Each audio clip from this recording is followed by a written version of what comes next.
আমি জানতাম না আমার এইখানে দিচ্ছে আমার ছেলে, গাড়ি দিয়ে দুইটা লোক দিয়ে পাঠিয়ে দিয়েছে। সেকে তুলে নিয়ে আসছি। মা চাও না বউ চাও, কোনটা চাও? হ্যাঁ, এই কথাটা বলছে।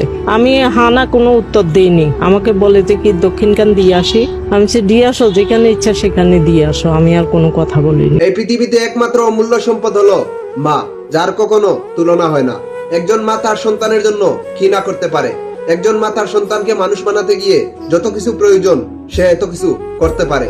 এই মা তার ছেলেকে বিদেশে লেখাপড়া করাইছে, তারপর আবার আইনা দেশে লেখাপড়া করাইয়া তারপর এডভোকেট বানাইছে, তারপর ছেলেকে বিয়ে দিছে। বিয়ে দেওয়ার পর ছেলে তার বউকে বেছে নিয়েছে, অথচ মাকে বৃদ্ধাশ্রমে পাঠাই দিছে। এই যে কথা আছে না, এতিমখানায় গেলে গরিব লোকের ছেলে মেয়ে পাওয়া যায়, আর বৃদ্ধাশ্রমে গেলে বড় লোকদের, প্রভাবশালীদের মা বাবা পাওয়া যায়। ছেলে মেয়েকে শুধু শিক্ষায় শিক্ষিত করলে হয় না, সাথে সাথে ইসলামিক শিক্ষা দিতে হয়, পারিবারিক শিক্ষা দিতে হয়। আমি দোয়া করি এই মা বেঁচে থাকুক, যেখানে থাকুক সুখে শান্তিতে থাকুক, বেঁচে থাকুক পৃথিবীর সকল মা বাবা।